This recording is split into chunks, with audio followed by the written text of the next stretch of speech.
Assalamualaikum warahmatullahi wabarakatuh. Waalaikumsalam Waalaikumsalam warahmatullahi warahmatullahi wabarakatuh. wabarakatuh. Alhamdulillah Waalaikumsalam. wa nasta'inu wa nastaghfiru wa na'udzu billahi min syururi anfusina wa min sayyiati a'malina may yahdihillahu fala mudhillalah wa may yudhlil fala hadiyalah. Asyhadu an la ilaha illallah wa asyhadu anna Muhammadan abduhu wa rasuluh la nabiyya wa la rasula ba'da. Alhamdulillah, puji serta syukur hanyalah milik Allah Subhanahu wa Ta'ala. Pada pagi hari ini, Sabtu 7 Juni 2025, kita semua dapat bertemu kembali dipertemukan melalui Golden Habit Forum, yang Alhamdulillah pada pagi hari ini telah memasuki episode yang ke-206. Salawat serta salam, mari senantiasa kita curah limpahkan kepada suri tauladan kita, junjungan kita semua, Nabi Allah Muhammad Sallallahu Alaihi Wasallam, kepada keluarganya, sahabat-sahabatnya, tabiin tabiatnya, dan juga para pengikutnya hingga akhir zaman. Ibu bapak seluruh partisipan Golden Habit Forum yang dirahmati oleh Allah, Alhamdulillah pada pagi hari ini telah hadir bersama kita semua narasumber kita, Ustadz kita, Dr. Haji Agus Sukaca, yang insya Allah pada pagi hari ini beliau akan melanjutkan topik eh, materi pada pagi hari ini yang berkaitan dengan amar ma'ruf nahi munkarnya para pemimpin. Insya Allah nanti kita akan menyimak dan semoga dari apa yang disampaikannya kita mendapatkan ilmu dan juga wawasan yang bermanfaat. Namun sebelum itu, mari Ibu Bapak sekalian, kita buka bersama kajian pada pagi hari ini dengan sama-sama melafazkan basmalah. Bismillah. Bismillah. Bismillahirrahmanirrahim. Untuk selanjutnya, waktu dan tempat kami persilakan kepada Ustadz Agus Kaca. Silakan, Ustadz. Assalamualaikum warahmatullahi wabarakatuh. Waalaikumsalam warahmatullahi wabarakatuh. Alhamdulillahi Rabbil Alamin. Assalatu wassalamu ala asrafil anbiya'i wal mursalin. Muhammadin wa ala alihi wa sahbihi ajma'in. Amma ba'd, Bapak Ibu, saudara-saudara sekalian, ya, segenap partisipan Golden Habit Forum rahimakumullah yang alhamdulillah sebarannya sudah dari Papua hingga Sumatera, ya, dan di antara itu cukup banyak NTT, Sulawesi, Kalimantan, Jawa, ya. Nah, alhamdulillah sudah ada, ya, dan kita bersyukur di masih dalam suasana Idul Adha kita bisa kembali bertemu, ya, bersilaturahim di Golden Habit Forum ini, ya. Yang pertama saya ucapkan, ya, selamat Idul Adha, taqabbalallah minna wa minkum, ya. Semoga Allah menerima ibadah kita semuanya, baik selama bulan Dzulhijjah hingga hari raya, ibadah kurban, dan yang sedang haji, ibadah hajinya, ya. Dan tentu semua aktivitas yang kita lakukan mudah-mudahan bernilai ibadah. Ya. Amin. Nah, Bapak Ibu sekalian, kita masih melanjutkan kajian kita pada Sabtu yang lalu terkait dengan dakwahnya para pemimpin. Nah, saya akan menyampaikan pengantar.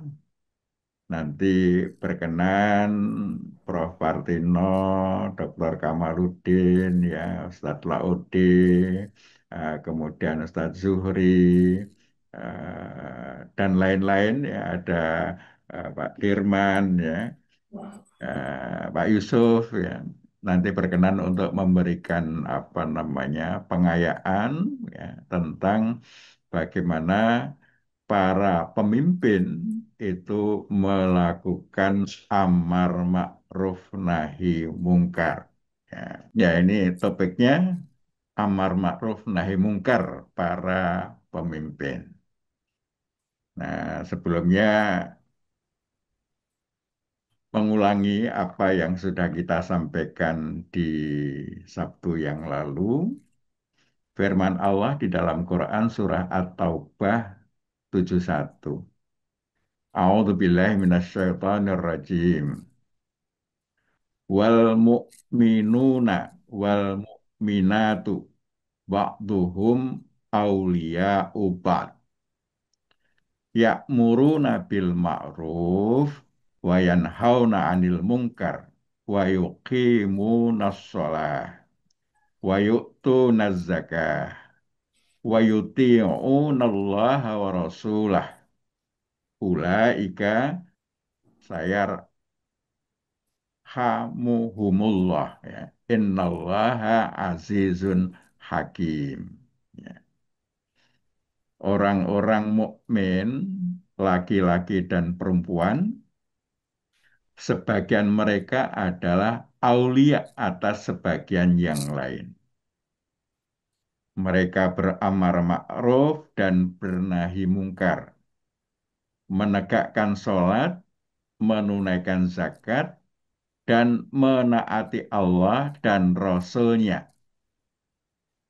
Mereka itu disayangi Allah. Sungguh Allah Maha Perkasa lagi bijaksana. Nah, kita sudah membahas bahwa aulia itu maknanya atau maksudnya adalah pemimpin, penolong, teman dekat, ya, pelindung, ya. Nah, maka di sini kalau kita sematkan artinya adalah pemimpin, pemimpin itu ya penolong, ya teman dekat, ya melindungi, ya. Sehingga fungsi pemimpin itu adalah aulia ini, ya. Aulia ini menjalankan fungsi kepemimpinan. Sehingga mukmin yang satu dengan mukmin yang lain itu sebagiannya adalah pemimpin sebagian yang lain. Nah, ini area kepemimpinan yang kemarin sudah kita bahas ya. Yang pertama, kita punya kepemimpinan yang kuat atau kita punya kuasa paling besar itu adalah kepada diri sendiri.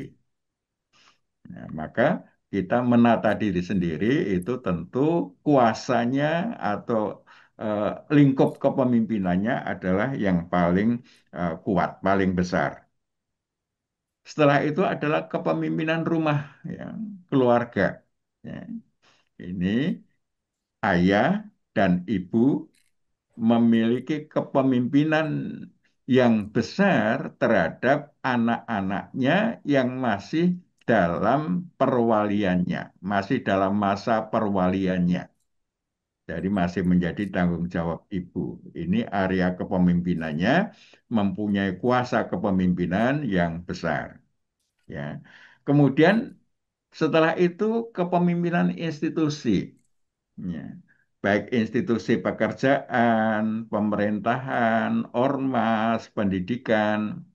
Ini adalah area kepemimpinan institusi di mana para pemimpin juga punya kuasa. Tapi tentunya kuasanya tidak lebih besar daripada kuasa keluarga. Ya. Kalau kepemimpinan rumah itu kuasanya lebih besar, kepemimpinan institusi masih ada area kekuasaan, area kepemimpinan, ya. Nah, dia masih cukup besar, ya, masih cukup besar, masih punya area kepemimpinan. Kemudian di luar itu interaksi sosial dengan saudara, dengan relasi, dengan pelanggan, ya, dengan tetangga, ya, dengan kenalan, ya, dan lain-lain, ya, di mana kita melakukan interaksi sosial. Ya. Nah, pada interaksi sosial ini, mereka yang berada posisi memberi, menolong, itu punya pengaruh yang lebih kuat dibandingkan dengan posisi ditolong, ya, atau posisi yang diberi. Maka mereka yang memberikan pertolongan, memberikan layanan, itu mempunyai posisi untuk melakukan dakwah, ya, yang dia juga lebih kuat. Ya. Jadi sedikit berada di bawah posisinya pemimpin. Nah, bagaimana amar ma'rufnya? Nah, ini sedikit mengulang yang kami sampaikan kemarin ya. Kata amar berarti menyuruh, memerintah. Ya. Kata makruh berarti sesuatu yang dikenal sebagai kebaikan. Maksudnya adalah kebaikan yang diajarkan oleh Allah dan Rasul-Nya.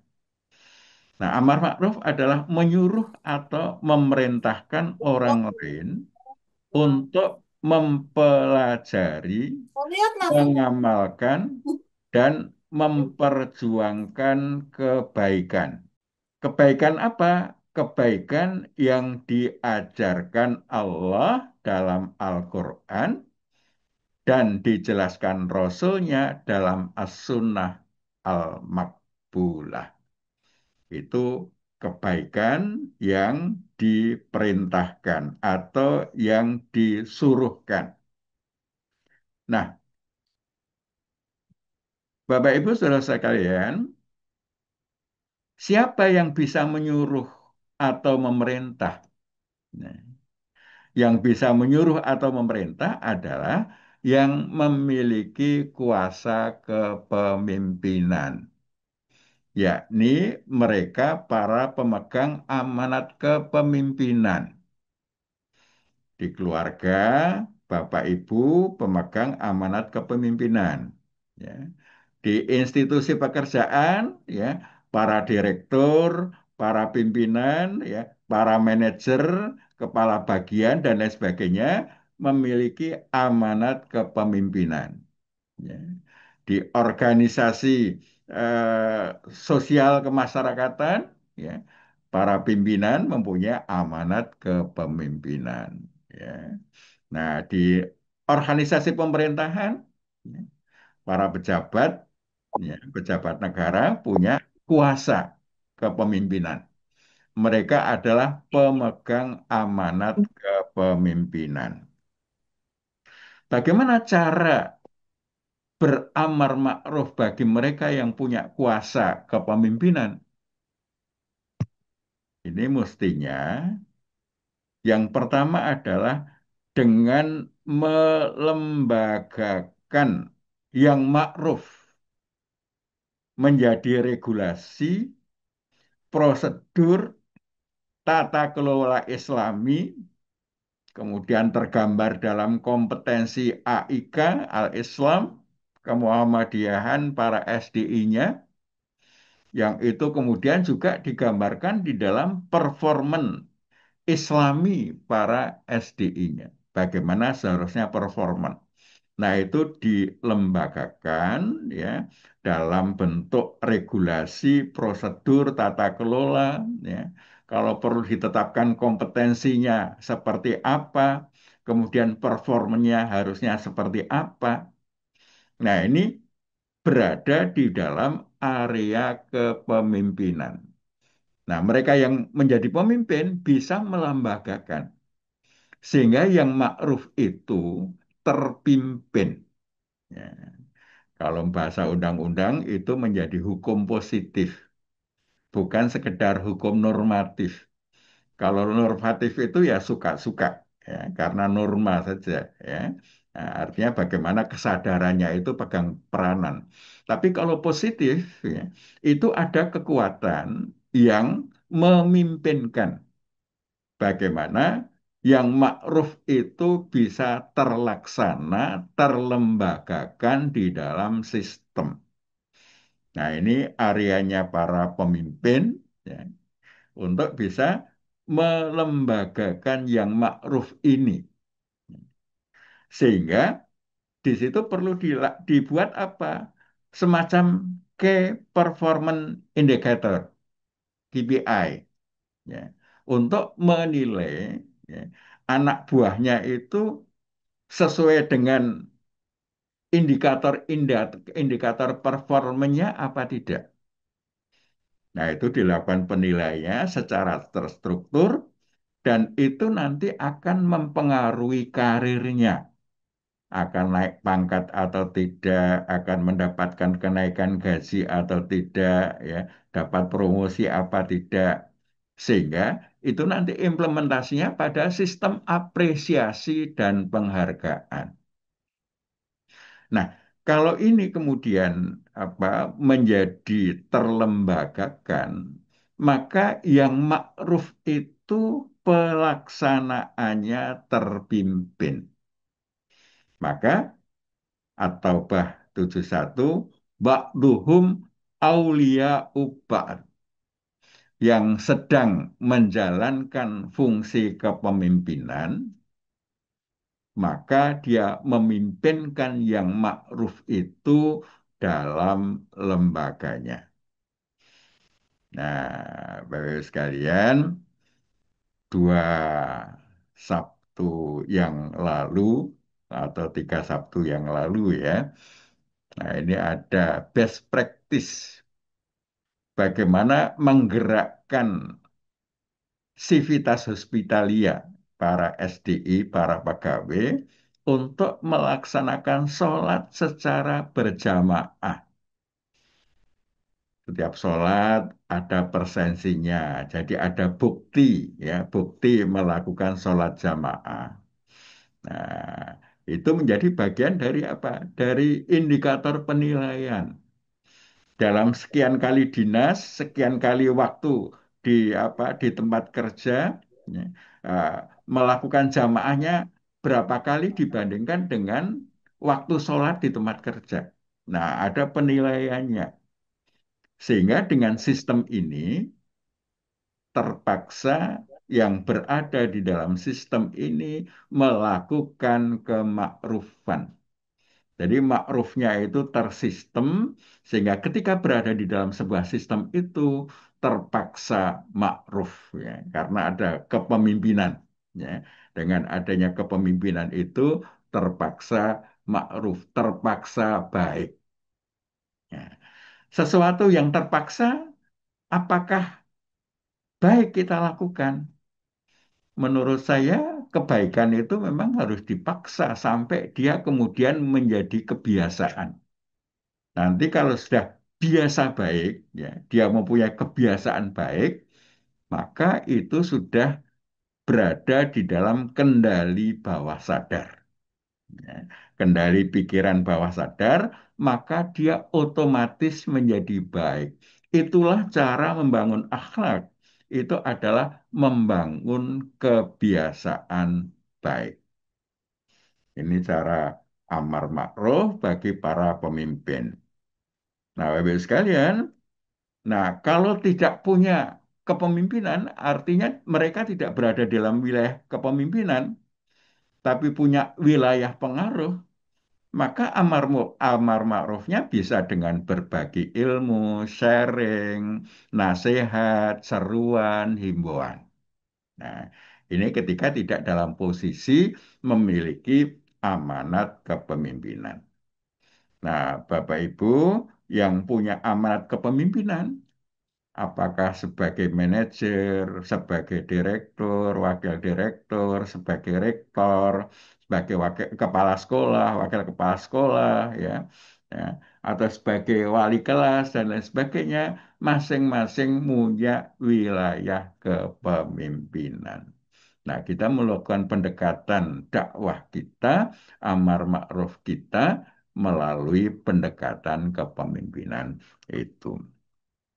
Nah, selanjutnya bagaimana bernahi mungkar? Ya, ini di apa di Sabtu yang lalu Pak Syarif, ya, Pak Syarifuddin dari Bero itu menanyakan kita itu kurang bernahi mungkar itu. Amar ma'rufnya banyak, tapi kita kurang bernahi mungkar. Nah, nahi mungkar, ya, ini kita sedikit bahas ya. Nahi itu berasal dari kata naha yang berarti mencegah atau melarang. Kata mungkar berarti hal-hal yang buruk, tidak baik, sesuatu yang dilarang Allah dan Rasul-Nya. Ya. Nah, nahi mungkar adalah mencegah atau melarang orang berbuat kemungkaran,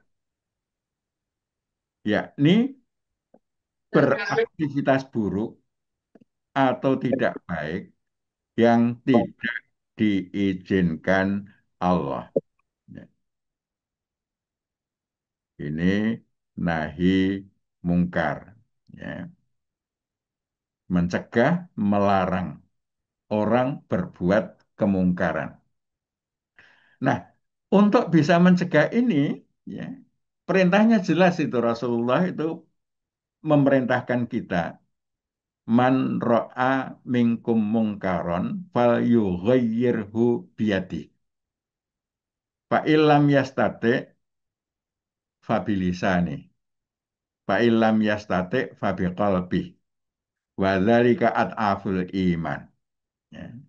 Barang siapa di antara kalian melihat kemungkaran, maka rubahlah dengan tangannya. Maksudnya kekuasaan. Jika tidak mampu, maka dengan lisannya. Berupa himbauan atau nasihat. Jika tidak mampu, maka dengan hatinya. Dengan membencinya dalam hati, dan itulah selemah-lemahnya iman. Ya. Nah, untuk bisa melakukan nahi mungkar, itu yang bisa melarang kemungkaran dengan tangan atau dengan kekuasaan adalah mereka yang memiliki kuasa kepemimpinan. Kalau tidak punya kuasa kepemimpinan, dia tidak bisa melarang. Ya. Jadi perlu adanya kuasa kepemimpinan.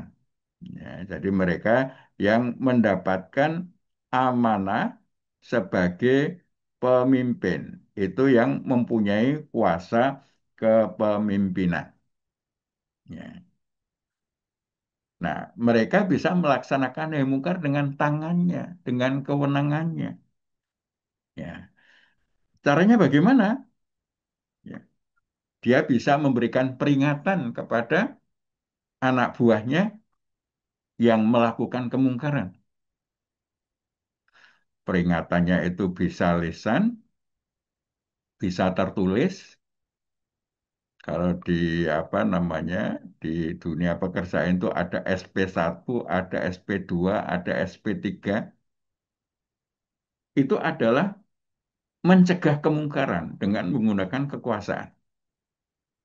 Jadi orang yang berbuat mungkar, maka kemungkaran itu harus masuk regulasi, itu termasuk larangan. Ya. Larangan anak buah, ya, sumber daya insani kita adalah melakukan sesuatu yang tidak diizinkan Allah dan Rasul-Nya. Itu mestinya masuk regulasi larangan-larangan. Sehingga ketika mereka melakukan larangan itu, ya, maka pemimpin bisa menerbitkan surat peringatan. Peringatan satu, peringatan dua, peringatan tiga. Atau mungkin sebelum peringatan bisa nasihat, dipanggil, dinasehati. Anda telah melakukan sesuatu yang dilarang Allah dan Rasul-Nya. Jangan diulangi lagi. Kok masih diulangi lagi? SP1. Masih diulangi lagi SP2. Yang nanti bisa terkait dengan sanksi atau hukuman. Ya. Jadi yang melakukan itu ada sanksinya, ada hukumannya. Ini nahi mungkar dengan kekuasaan, artinya dengan tangan. Kok sudah tidak bisa diingatkan lagi, kasih peringatan masih tetap saja, ya sudah PHK, ya, pemutusan hubungan kerja. Artinya sudah memang sudah tidak bisa dibina, apa boleh buat, ya, dilakukan pemecatan. Itu kalau kita bukan organisasi kenegaraan. Kalau organisasi kenegaraan, ya nggak mau, ya sudah dihukum. Ya. dihukum, dipenjara dan lain sebagainya. Ini nahi mungkar dengan menggunakan pendekatan kekuasaan. Artinya kita pada masing-masing institusi yang kita mempunyai tanggung jawab ikut memimpin, maka nahi mungkar kita adalah dengan cara kuasa ini. Maka ini adalah fal yughayyirhu biyadi, rubah dengan tangan. Ini masuk kategori merubah dengan tangan. Tapi kalau kita nggak punya amanat kepemimpinan, ya, tidak punya kuasa kepemimpinan, bisanya ya dengan lisan, ya, fabilisa nih. Ya. Bagaimana dengan lisan itu? Ya, dengan lisan itu caranya ya bicara langsung, menyampaikan Anda telah berbuat kemungkaran, ya. Kemudian melalui tulisan, ya, surat, WA, mengingatkan, ya, itu dengan lisan. Ya, jadi masih ada peluang. Nah, lesan ini mestinya bisa digunakan kepada mereka yang tidak berada di area kepemimpinan. Jadi dengan teman, dengan saudara, dengan ini, nahi mungkar kita ya sebatas dengan lesan. Nah, kalau dengan lesan kok nggak berani, ya, maka masih boleh dilakukan dengan hati.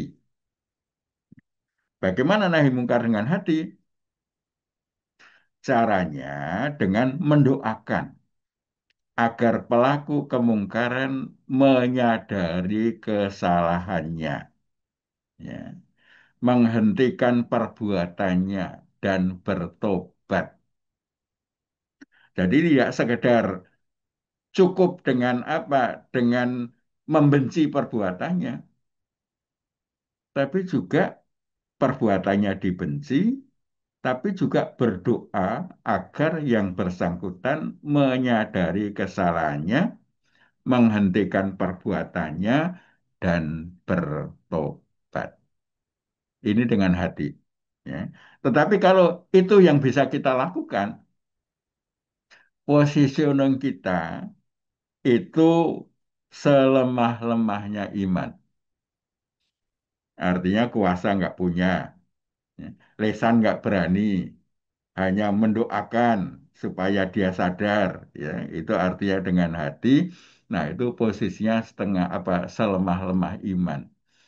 Karena mestinya ngomong dong kalau terhadap kemungkaran itu. Berani ngomong. Ya. Ini biasanya kepada apa? Kepada atasan. Ya, kepada atasan. Nah, ngomong kok nggak berani, berdoa. Ya, dengan doa, merubah dengan doa, itu termasuk merubah dengan hati.